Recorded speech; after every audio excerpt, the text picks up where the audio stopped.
Has anyone co-signed Michael Gamble? Has anyone co-signed Big Shaq? No! Yeah. Because it's the internet. DJ Khaled.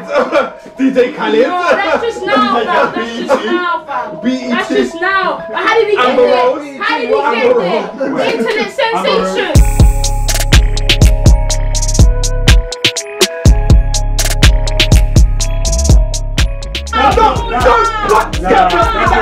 He's going there! Look at him! Oh!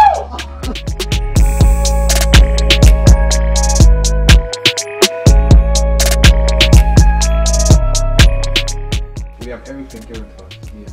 But then, because of that, it's like, that kind of softens our hustling mentality. What? No, not drill. Wait, what was the argument, sorry? She said we're not leading the UK. What? You? No, they are now. Marika! Hi, and welcome back to Chat and Chill. The next topic we'll be talking about is the new Get a Grip campaign the government have started. And Ella Lewis is campaigning against this because she feels it is wrong. And in this campaign, it's basically about making sure children go to school even if they're a bit ill. They kind of keep going. Parents need to be more organised, all this kind of thing. And yeah, we're going to have a bit of a discussion about our views on that. Yeah. What do you think? I guess I'm going to throw it back to you. Belen, you obviously work with, or you look after, is that family, isn't it? Yeah, so I'm a nanny part-time. Yeah. So I think it'll be interesting to kind of like hear your views on like what you think is a good parent. I mean, none of us. Yeah, it's actually this job has actually really helped open my eyes, and you know, and also being a child myself when I was a child. Yeah. I think like I guess I'm on Ella's side. I think children should be allowed to be children more. Right, Like school is getting more and more strict. When I was at school, there were no locks on the gates. I mean, I was in the countryside anyway, so it was a bit more less regimented than the city. Yeah, like that. 100%. But like now, even my school that I was at has like locked front doors. The reception's like on a different floor. Everything's like moved around. You're only allowed in certain areas, and like things. I get it, like child protection or that kind of thing, safety. Yeah. But there's an element of just like being a kid and being able to just play and enjoy being a child. And I think there's a lot of development that comes with that. Okay, you can be like regimented and make sure they do their homework and stuff, but only really if a child is inspired to do it and they actually do it. Yeah, they can be forced to like sit down at a desk and like work, but they might not be taking anything in. It might just not suit their learning style, and I just think, and also if they're ill, they're ill. They'll then pass it on to other children. Yeah. I just think things should be a lot more relaxed with children, really. Yeah, because you know, talking of like, because you know, I understand. I remember when I used to go live in primary school. I used to go to primary school. Like kids, I think when I said kids used to always just go on holiday. They'll be gone for like 2 weeks. Obviously now they're trying to change that. But I just think if someone's, I get that, like, okay, don't take kids to school holidays during like school time, and that's fine, and you get holidays every 6 weeks anyway, like a half term, blah blah blah. So that I'm like, okay, cool, I get that. But the whole like being sick thing, like, listen, I remember being in school. If a guy was just blowing up his nose every 5 minutes, that's already like a situation where you just don't want to be next to him. And imagine them just start coughing in your face. And they're vomiting in school as well. Yeah, like, I don't understand when they say, if they're sick, that's not if they have a cold, that's not a reason for them to stay at home. What other parent is going to want us to have their child surrounded by like ill students? And kids get a lot more ill than adults. Your immune system's not as developed. It's a lot easier for you to pick up things. And I know going to school is kind of a part of that, being around a lot of other people and picking up their diseases and building up your immune system, stuff like chickenpox. Yeah. But I mean, I guess it's an individual decision for each parent to make, because I'm guessing that the government launched this campaign in response to people that their child will have a slight sniffle and they're missing 3-4 days of school for it, and they're saying it's not necessary.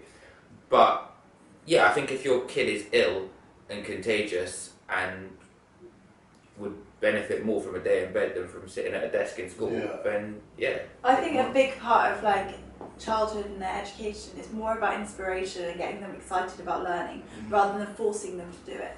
I think like making it into this enjoyable thing, because I think learning is so enjoyable. Like, I love learning something new. I try and learn something new every day. Like, be open to new things, even new opinions. And I think, like, you want to instill that in a child so that they're, like, ready to learn rather than being, like, forced into this, like, box of education that is then just like this regimented thing where they have to wear this uniform and go and line up and stuff. My mum works as a teacher, so she talks about a lot of the things that you talk about, and she says she's in a primary school. She was teaching year 6, and she says that a big part of the problem is that there's just so many exams, and at this age, even from sort of 10, 11 years old, it's about teaching them to pass an exam. And so it might be new kids that come into the school. They don't speak English, but they count towards the school's English exam results, and so that's a big problem for the school, because then the school's position in the tables slips. But it's like, but this kid's just joined 2 weeks before the exam and he doesn't speak English, and it's making the school look bad, and the school are worried, and they're just trying to get people to pass an exam and get the best results for everybody, and it's not really about teaching. So there's certain kids that aren't able to read that well or do maths, basic arithmetic, and they should just be going over that with them really. But actually instead they're just training them to pass this exam, and they should just be taught the basics in the first place. I mean, I do really agree with this like analogy that it's like teaching, you know, it's like testing various animals on how to climb a tree. Because people do learn so differently, and we realise that more as people get older. But we should realise that when they're younger. Like I was I was quite academic. I stuck to the rules and all that kind of thing. So I was one of these people who went to school and stuff, and I was also quite a sickly kid, so I would have to take a lot of days off. But then I know that a lot of people I know just don't learn like that, and they need to just be allowed to be themselves and just develop in their own way. No, it's interesting you say that, because going back to, well, you both kind of spoke to it anyway, but I used to be a teaching assistant, and like, what I found interesting was, especially dealing with, I would say more like the foreign kids, their mindset is so different, especially if you're not born in this country. Like, everything to them takes a lot of time. So what I found the way that I used to help them was, I would talk to them, like, they used to speak a lot of slang. So I used to find it so much easier to just talk like I was a kid from Brixton with them, and kind of like teach it that way, rather than, because that's what they used to hear all the time. And I think what the problem is with a lot of like the teachers is, I feel like they're using all of these big words and stuff to kids that just aren't around it at all. So they just don't get what the teacher is saying or get what the student is trying to teach them. And I think that's what takes them like concentration, not fit in class in the first place.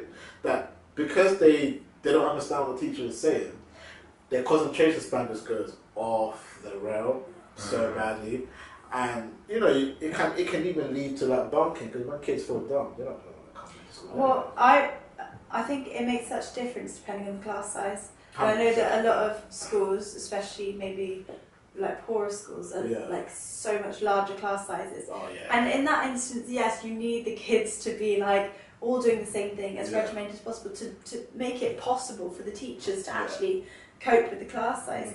But that's not obviously ideal. Like, I do think the smaller class size, the more personal you can make a learning experience, the better. That's not always possible, I realise that, and like sometimes you do need like a regimented class so they can all just get the information and take it, but I don't know obviously how we change that, because there's obviously not.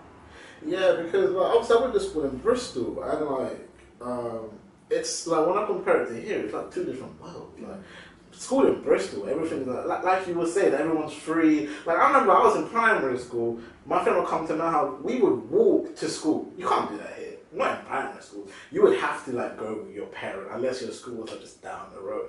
But like, I think in London it's so like, everyone's scared to let their kids out. And it's like, you're not really a kid anymore, really. Not in London, or in like big city areas. I wouldn't say you're really a kid. I would say you're more or less learning to be an adult fairly quickly. Well, that's kind of another problem with school, or a good thing depending on how you look at it, that it's kind of teaching everyone to be one thing. Like, a big thing of what you learn in school isn't just maths, English, history, geography, whatever.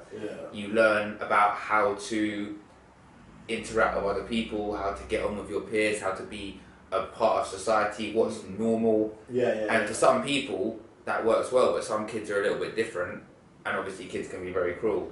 And to those kids that are a little bit different and don't fit in, school can be quite a horrible experience for them. Yeah. No, I agree with that. You know what? Going back to like the campaign and like parents needing to learn how to parent, should I say? In a way, would you blame a parent for the way a person is? Like, let's say they're late to school. Are you blaming the parent? Because if the parent's not physically taking them to school, why are they getting the blame? I guess it depends how old the child is. If the parent is taking them to school, then the child can't do anything. Like, it would be the parent, but so I think the child is very much the parent's responsibility. And if we're talking about like maybe a 5-year-old who is being taken to school, well, that's different. Yeah. So I don't really know what age you're kind of referring to. I mean, I guess let's say like secondary school. Oh, okay. When you're making your own way to school, but it's nothing to do with the parents, really. Yeah, because what the campaign is basically saying is, if you're to make sure that the kid leaves on time and gets to school, but if that kid stops off for chicken chips on the way, my little sister, she used to go to school. She'll be late, or when she is late, and it's like, in my head I'm just thinking, she'll be leaving here. She'll be leaving the house at like 7:30 or whenever she leaves, but she'll leave on time to go to school. Yeah. And then it's like she'll get there now. Let's say she gets there 15 minutes late. I can just blame the parent. No, I don't think you can blame the parent for that. You can't, is it? But then, to be honest, I guess this campaign isn't about blaming the parent, as in giving them a fine or actually punishing the parent. I guess it's just encouraging certain parents that maybe they're not making sure that their kid gets out the door in the morning and they are just letting them chill. And well, you get a fine line if you take kids on holiday during school break. Yeah, that's true. Which is, do you agree with that? I think it's like this. If you're going on holiday in the holidays, in the school holidays, you're paying a lot more.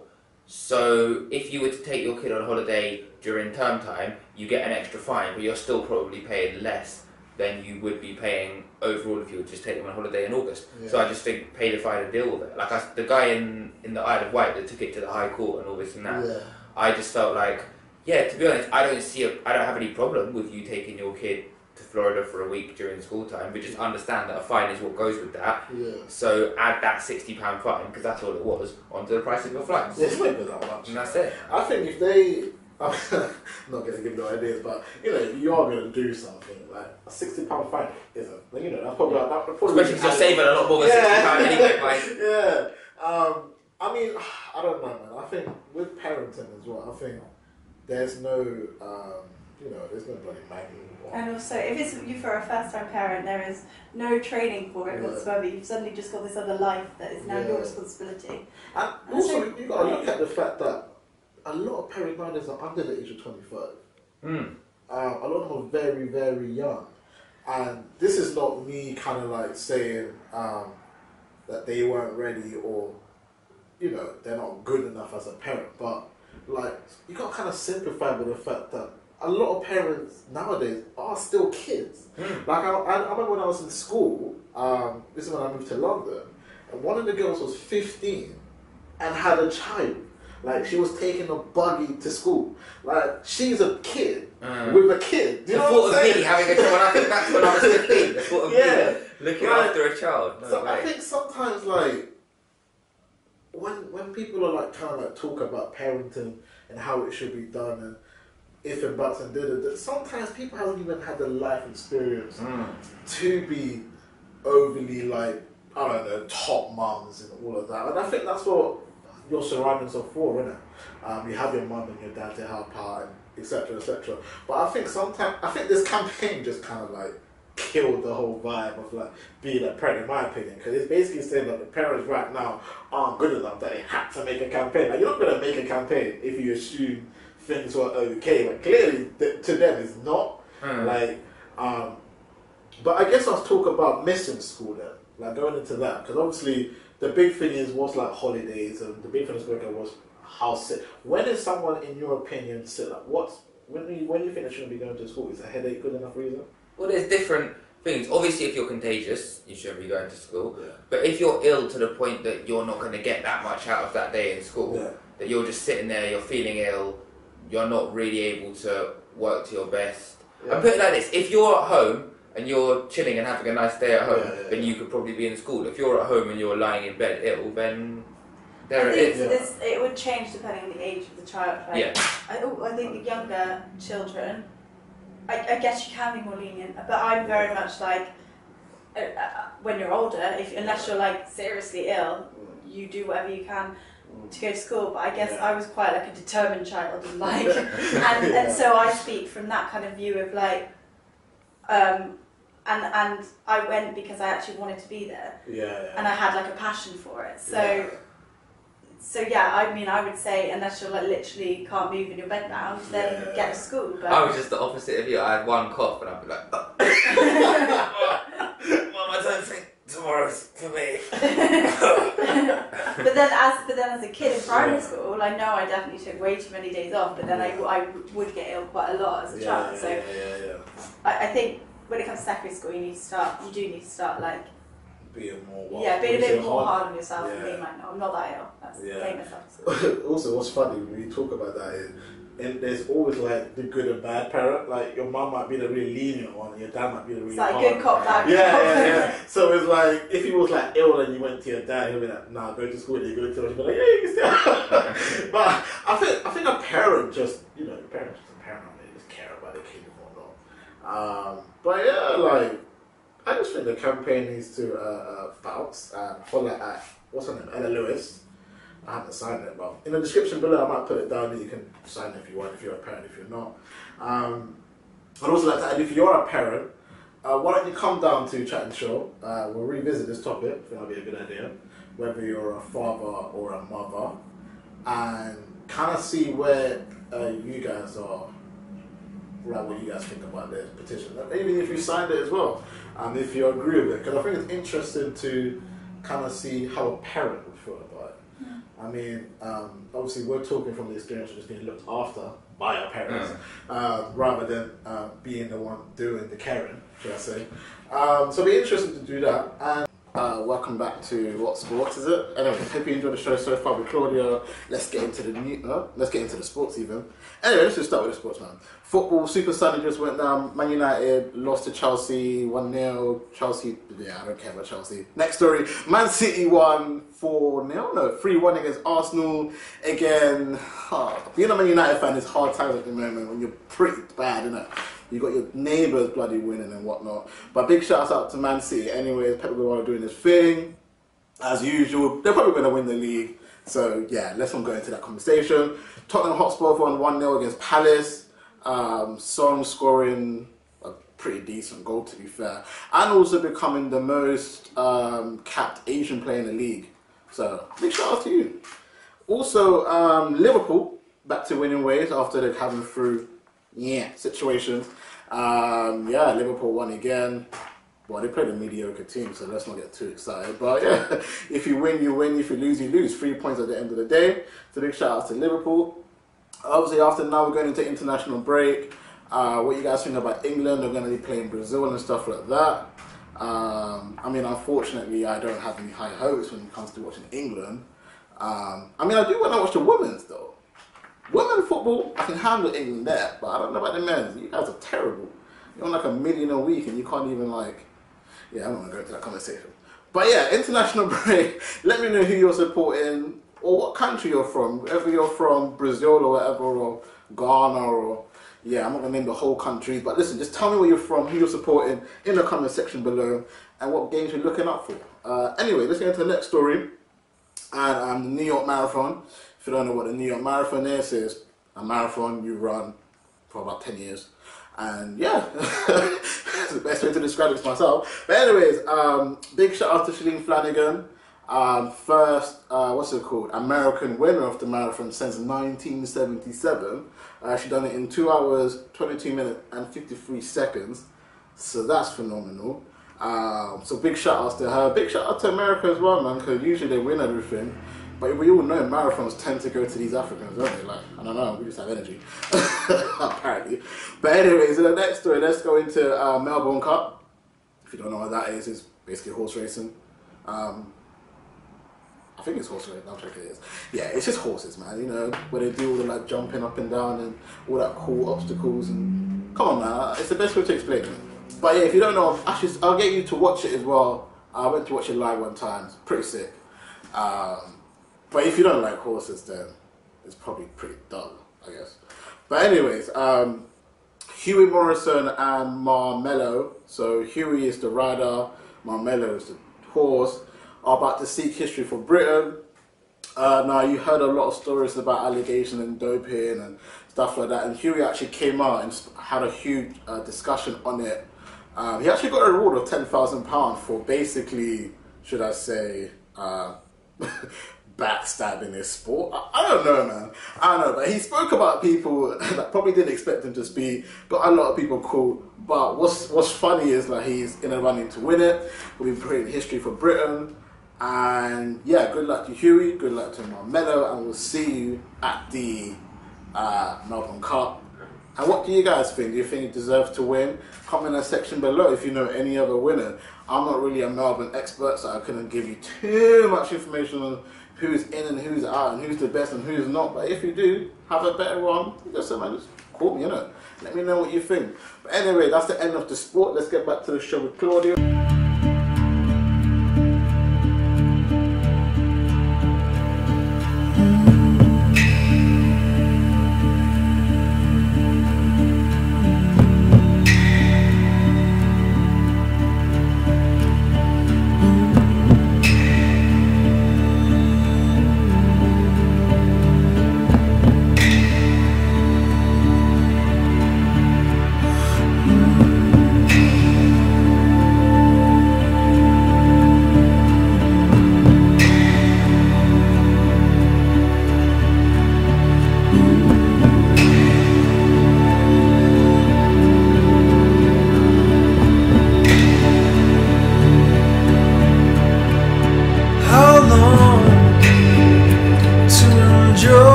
On that note, Cloudy Clouds, now where can they find you?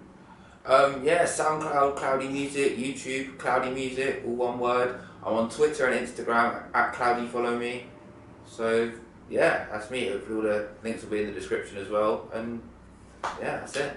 Alright, so thank you very much. This has been another episode of Chat and Chill. Shout out to Melanie as well. All her stuff will be in the description below. I don't think I've promoted it, but it's actually a music video. So what I'm going to do, I'm going to get a music video she was in. I'm going to put it there. And if you are like a videographer, photographer, you do modeling? I mean, I'm more of an actor. More of an actor, so sorry, photographer. But if you are a photographer, I'm 5'7", so. Wait, how tall are you? 5'6.5". Wait, am I taller than you? Yeah. Oh. Pretty sure you would be, but I wear heels a lot, so maybe that's. Oh, that's why you look taller. Yeah. See what happens when people wear heels. But yeah, all that stuff in the description below. I'll put the video in right at the end, so you watch that, and then we'll see you every Monday, Monday and Friday, 8:30 PM as usual. And have a great weekend. That's it, really. See you later. Peace. Bye.